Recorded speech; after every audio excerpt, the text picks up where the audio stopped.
Greetings! It is I, Tantus Naravan Dracovin, Lord and Emperor of the Dracovin Empire, and welcome. It is time to continue our discussion on the 5th edition of Dungeons & Dragons, 5th edition D&D. I've been going over information in the Dungeon Master's Guide, trying to teach you a little bit more about how to be a DM, how to build your worlds, and how to work along with your characters.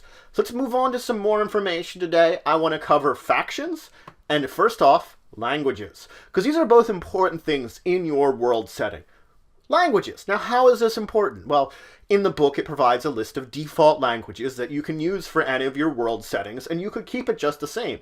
Or you could come up with languages on your own. You could come up with your own set of languages that people may or may not know, or characters and players would be using, and NPCs would be using in your world to make it more organically yours. On the other hand, there is also the possibility that things like dialects exist.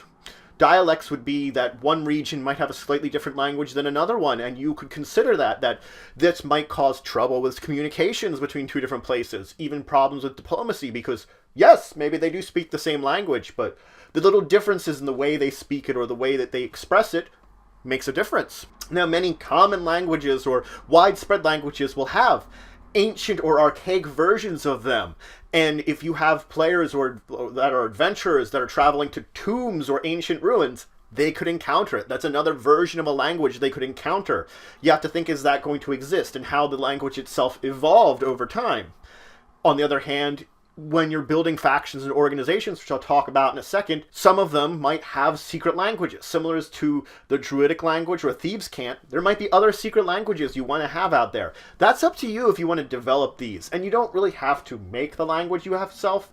You have to decide when they would have a language, why is it appropriate to have that language, what it means to speak that language. A few questions about the general basics of it that make it make sense in your world. Now, speaking of factions, let's move on and talk about that. Factions take many forms. Temples, guilds, orders, societies, colleges, they're all very important in the world because they become the factions that your PCs might become involved with. They might that they could become patrons of it. They could become allies, members. They could become enemies of it. And much like you could, when you have interactions with an NPC, a lot of these same interactions occur. You have the same interactions with a faction. So not only could you become an ally, patron, or enemy of a NPC, you could have an entire faction too. Of course, players could even join some of these factions and become members of them. Now, factions also hold another role. As your character begins out, when they make their character, backgrounds are very important for connecting them to the world. It says what their character was doing before they started adventuring. It's a way of connecting them in. But as levels go on, as they get higher level, these connections with their background become less and less important. And that's where factions come in. Factions are a great way that you can draw a player back into the world by giving them connections with important NPCs, goals, and even can provide clear direction to your players when they need it. Now, villainous organizations can also have a great use. They can provide menace to your characters. If they're not going against a single villain, but an organization, perhaps the organization as a whole is going against them, and that provides this kind of overbearing kind of feeling of menace against them. Now, your players, of course, as I said, can join organizations, but they don't necessarily need to join the same organization. You could have multiple characters, each be in a different organization. Now, this works fine as long as these organizations have similar goals and could easily work together. If they're rivals or enemies, it starts causing problems that could threaten and break down the game, so I would recommend trying to avoid that sort of connection with your PCs. You could have it still. It just makes it more difficult to control. Now, adventuring guilds actually have a huge use too.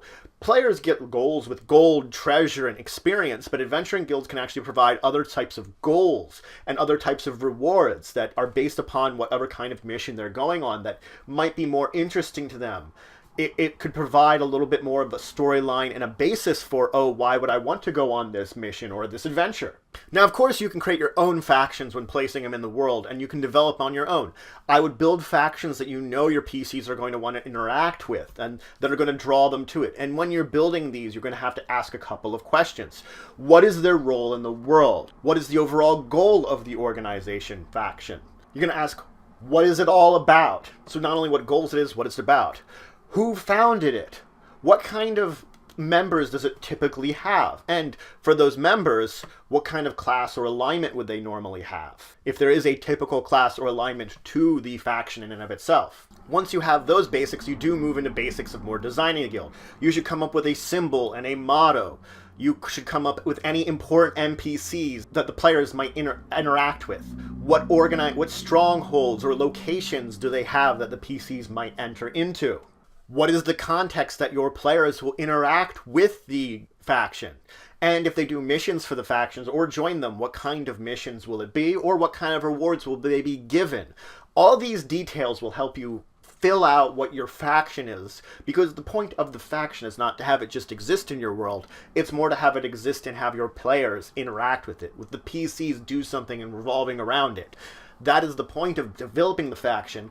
Otherwise, you're just making it up for your own gratification, which is not a terrible thing. If you're world building, sometimes it's fine to do that. But usually you want to center anything you're world building around what your players are going to be encountering to keep your work at a minimum and not to overwork yourself with creation. So that's it for today. I went over the basics of language, talked about using languages in your world, and then talked about factions in your world and what the faction, building a faction or using a faction, how it relates to your players. Next time I'm going to talk about renown, which does kind of factor into the faction section, and I'll move into talking about magic in your world. So if you have any questions, comments, anything to say, anything you think I left out, please leave in the comments below. Please like, share, and subscribe to support the channel, the Empire, and the work I do.